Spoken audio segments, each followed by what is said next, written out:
Good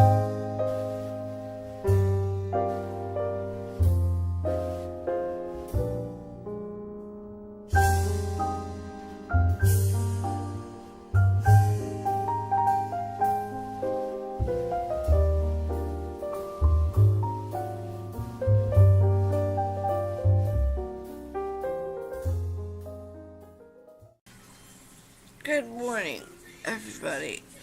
I'm tired still, and my head hurts. And I gotta get a shower. It's my shower day. Yeah. So, I literally slept in my long sleeves last night. I was so cold. And I'm still cold. I had literally 4 blankets on me. I had a thick, heavy blanket, and then I had a thick, fuzzy fleece blanket, and then 2 other thin fleece blankets. But I was freezing, okay? And I kept getting kicked in the back by Dominic because he was trying to sleep sideways instead of long ways with the bed. He was going against the bed. So I kept getting kicked in the back. Sorry. So today's topic I want to talk about is 2-year-olds. Yeah. How exciting. Things that people don't tell you when it comes to 2-year-olds, like the terrible twos. Oh, they tell you, oh, you're going to have fun with the terrible twos.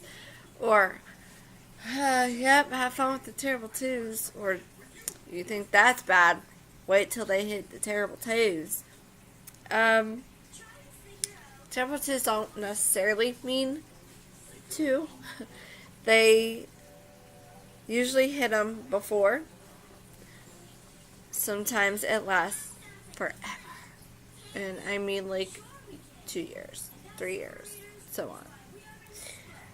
Sometimes they don't last that long. Sometimes it's not so bad. Sometimes it's like living with, I don't even know how to compare it. It's just like, it's crazy. I don't know how to explain it. Like, I didn't have any troubles with my daughter when she was in the terrible twos. Not that bad, actually. So, with my son, Peter, it was bad. Like, it was really bad. He got it early, like 3 months before he turned 2, and it lasted until he was like 4. It was bad. Like, I had 2 buses, but I had to put him in timeout. I took things from him, and like his favorite toys. You know, if you're not gonna listen, like I was in a stage of teaching him to clean up and help me clean up. That way, when he's older, he could do it on his own because he already knows what to do. That he doesn't need mommy to hold his hand to have him clean up. That I have my own mess to clean up. You know, and he's old enough to do it on his own. So, teaching him stuff like that, and he would throw a fit in his tantrums and stuff, I would take away his favorite toy, or I'd whip his butt. Not hard, just enough to say, oh, my butt just got smacked, you know. That didn't really hurt, but that kind of, I better stop, you know. Or I'll put him in timeout. Like, I'll have him sit down on the couch, and he don't get cartoons at all that day, or no TV, you know, stuff like that. And, you know, I take him outside, we'll play outside and stuff. So, I know that's kind of a rewarding thing, but outside is actually a positive thing for a kid if they get in trouble. Because maybe they're acting out because they're cooped up in the house, you know, or they're not having enough time outdoors. You know, there's many different reasons why. So, it's called positive redirecting. When it comes to kids. Now with Dominic, it's a whole nother story. It's, he's my Sour Patch Kid. Okay, that's his nickname. He's sour and then he's sweet. It's very, difficult right now potty training him. He has been on the terrible twos for almost a year now. No, he'll be 3 next month. Almost 2 years. So, yeah, and it's still going. He doesn't listen. If he doesn't get his way, he stands there and does this high-pitched scream, and it makes you go, oh, my head, you know. And it's just like how a little girl would scream, but more higher. He likes to throw things. If he don't get his way, he'll throw things. He'll either throw it on the ground, he'll throw it at the wall, throw it at the TV, or throw it at you. Again, same punishment I did with Peter. I did it with my other, Peter, or, excuse me. I did it with Peyton and Dominic. I'm still waking up. I've been planning to make coffee, but I just haven't got that far yet. I want to see how much of a wake I can get without help. But the terrible twos are not that fun. Some kids have it to where it's easy. It's smooth and easy and simple. They look like goody tissues, pretty much, compared to other 2-year-olds or 3-year-olds or 1-year-olds who already have that stage of terrible twos and they're throwing things at you and stuff. Like, oh yeah, terrible twos. Just to complete that part of the topic here. Sometimes comes early, sometimes you don't have it, sometimes it's right when I turn 2, like around that time, or after they turn 2 and they're going on 3. Every kid is different. Just make sure you find the right and safe way to discipline your child when they hit those terrible twos. Yes, there is a right way and a wrong way to discipline your child, because some people think I'm disciplining my child by busting their butt until they have blisters. No, that is actually abuse. Okay, yeah, you're probably thinking, oh, well, that's common sense. Yeah, it pretty much is. But a lot of parents, especially new parents, they don't think about that stuff. They don't. They think it's okay. They think it's safe. They think, okay, well, I'm going to just spank him until he starts crying or she starts crying. No. No. That's wrong. What are you doing? You're such a goofball. He's balling up blankets and screaming at it and laughing. So, there is a right and wrong way to discipline your child. I am more focused on, let me talk to my child. That don't work, I'm going to yell at you. Not like screaming, yelling. But I try not to physically discipline my child. I try different things first. I don't like to spank my kids. I don't like to physically discipline my child by, some people say take a belt to your child's butt. No, he's going on 3. If he was like 10 or older, yeah, maybe I would bust his butt with a belt. But he's going on 3. No. I try to do positive stuff, redirecting his attention from something, distraction and stuff. I tried that. It's very hard. Sometimes it don't work. Other times it does. Also, another thing that they don't really talk to you about or tell you or warn you about, especially first-time mothers who experience everything new and they don't know what to do and they're going crazy and they're like, oh, I don't know what to do, I'm going nuts, I'm stressed, I have no help, nobody's told me to do a thing, I need advice or whatever, those type of things. So, bedtime. Me, I do make my kids take naps. Well, at a certain age. From newborn up until like 2 years old, I make them take a nap. After that, I don't force them to. Why? Because if you make your child take a nap, you're going to have one hell of a time.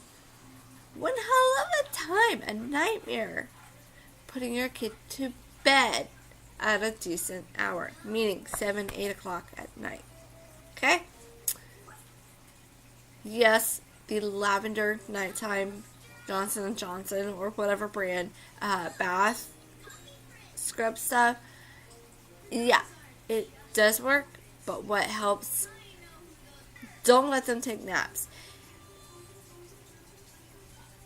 Let them run around. If you see them falling asleep, pick them up, take them outside if you can, if it's nice out. If not, you find an indoor activity that'll get them to run, play, play, like really play hard. Because that's what's going to tire them out, and it's going to help them build more energy for when they are older. They're going to be on a set schedule. They're going to have more energy. They're going to be able to realize and comprehend, I can get more done. If I play all day and I don't take a nap, I can sleep better at night, and so on, so on. Since he's almost 3, I haven't made him take a nap. Every once in a while, I will make him take a nap if I feel that he needs it, because I need it, because I am pregnant. I don't make him take naps. I let him run around. I actually try to keep him awake. I let him run around. We play hide and seek. We try and scare each other. I read books. I let him run around screaming like that. I wish you could see what he's doing right now. He's laying on his back playing with the toes. And he's making that noise. And he smiles. So him doing that and letting him run around the house, it's fine. It helps tire him out. And like I said, it'll help him sleep better. But when he's older, I don't really have a set time frame for him to go to bed. I used to. But since I've been on vacation now, I don't make it late though. I'm not going to say, I let him stay up all night. Or I let him stay up till 11 and 10 o'clock at night. No. The only time he is up at 10 o'clock is when I miss my afternoon news and I watch the 5 or 6 o'clock news. Or I watch the 10 o'clock news. Usually they have more information about what they were talking about earlier in the day. So, but usually he's, already had his dinner, he's been bathed, he's in pajamas, he's in his nighttime pull-up, and he's laying down in bed. Okay? Potty training. It's very difficult. Yes, indeed. Some kids, like with the tantrums and disciplines and stuff, and terrible twos, every kid is different, okay? Every kid is different. But girls are so much easier, in my opinion. Like, my daughter, she was easy to potty train. My 2 boys, it took me a year and a half to teach Peter how to potty train. Because he was very stubborn. Dominic? Well, I've only been potty training him for about 6-7 months now. He has the idea. He's comprehended what needs to be done and stuff. He knows what to do. He knows where to go. He knows when to go. He's just being the very stubborn little boy that he is, because he gets that from me and his dad, because we are both very stubborn. He chooses not to go. He chooses to use his underwear as a pull-up. Now, luckily, we have plenty of pairs that gets us through a day, because I'm doing laundry every day, especially a small load, because it is of underwear.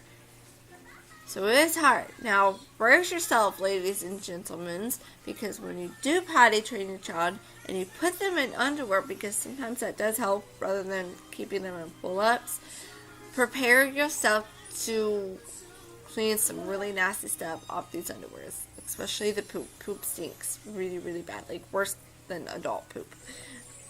Don't ask me how I know that. It smells like my 2 Dominic's, his poop stinks worse than mine, sadly. Don't know why. We pretty much eat the same thing and drink the same thing and have. He's more active than I am, though. But his poop stinks worse than mine. Prepare yourself to wash some really nasty underwear. Have an old toothbrush. Have some gloves, like hospital gloves, or even those really long gloves that come up to here that you use to wash dishes. Have some of those, and have a mask, or have Lysol, air freshener, or something going on. Because sometimes when the kid poops, they don't tell you. They wait till later when it's hurting them and they tell you. I usually check my child. I treat it like I'm checking him, see if he needs a diaper change. I do that with him and he's in underwear.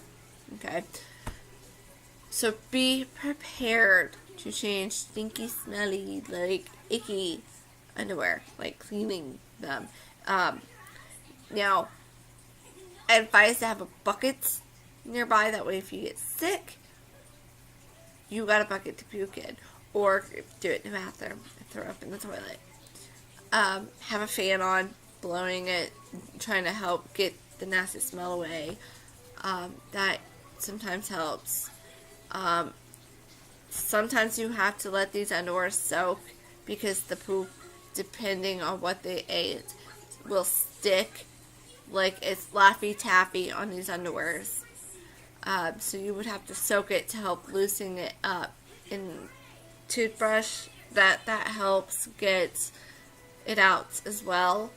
But it's easier if you get most of it off of the underwear and then you use the toothbrush on the underwear afterwards to get what is left on there. Because if not, it's going to be one heck of a mess. And you're going to hate it.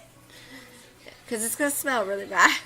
And I can't tell you how many times I've thrown up from the smell. Not just because I'm part of it, but because the smell is that bad. So, or you could even use the bucket. Instead of using the bucket as a puke bucket, you could just put hot soapy water or dish soap or laundry soap in there and you add really hot water and then just soak the underwear in that. And then when you're ready to clean the underwear or wash it in the washer, shake it off in there and use a toothbrush and scrape the poop off and put it in the bucket, the poop in the bucket. And then once you get most of the poop off, put it in the washer. Wash them right away. So that's it for the potty training with underwear and stuff. Also, even though the kid is in underwear, you still want to get a tube or two of butt cream or something to help, because when they do potty and they don't tell you, it still causes a rash, and it's worse than just a red mark. Sometimes depending how sensitive skin they have, it can be red bumps, and I use Desitin, the extra strength. Oh, that's it. I know I said that's it before, but that's it, seriously, for the potty training. Toys. Don't get a whole lot of toys, because they ain't going to play with all of them. They're going to be concerned with a few toys here and there, and then they'll want to play with stuffed animals, and then they'll want to color or draw, or, read, especially 2 to 3 year olds. And don't force them to read. I'll get that to in a minute. But don't get a whole lot of toys. Like, you can get them some toys, a variety of toys, but don't get an overwhelming of, like, a freaking huge toy box full, of toys. Unless you have more than one kid, or you have a set of twins, that's fine. Get as much toys as you want, but they're gonna not play with everything in one day. They're gonna alternate and stuff, but they're gonna wanna do other things. Like I said, they're gonna wanna read and color and draw and go outside and play if it's nice out, or they'll want to chase you around the house, or they want to try and scare you or play hide and seek. That's what my kids did. All kids are different, yeah. All kids are different, I'll give you that. But just save yourself some money don't buy a whole lot of toys. Around 2 and 3 years old, they will hit a lot of growth spurts. They're going to be eating a lot. But sometimes they're not going to eat at all during, breakfast or lunch. But that's okay. Give them healthy snacks. If they don't eat breakfast, give them a healthy snack. If they're not going to eat their lunch, give them a healthy snack. Don't let them constantly eat junk food like chips or pretzels. Give them a healthy snack. His snack, peanut butter jelly with applesauce. I mean, I know it sounds like a lunch, but it's like one slice of bread, so it's half of a sandwich. But that's his snack. He loves that stuff. So I don't want him to eat it all the time or every day, because the peanut butter, if he eats so much of it, his poop becomes really sticky and kind of grimy. So I have to watch his peanut butter intake on that. When he does eat, don't give him large amounts. Do little bit. Okay? Give him a little bit on his plate or in his bowl. Let him eat it all. If he wants more, ask him. Say, honey, or ask her, you want a little bit more? You want some more? Give him a little bit more. Don't give him a whole lot. Your eyes are bigger than your stomach. Same with kids. So you have to give them little bit by little bit. I usually, when I do that, I usually don't give my child anything to drink until like a little bit of all this food. Like last night, I made hamburger and veggies for him, and it was corn and green beans, and I mixed it together. I add very little butter to help give it a little bit of flavor and moistened, because I don't boil it in the water, like small portions by small portions. That way he doesn't feel overwhelmed, or she don't feel overwhelmed and they don't want to eat, because they look at it and like, that's a lot. I don't want to eat because that's a lot. Do a little bit. See, there was something else I wanted to talk to you guys about that I totally forgot.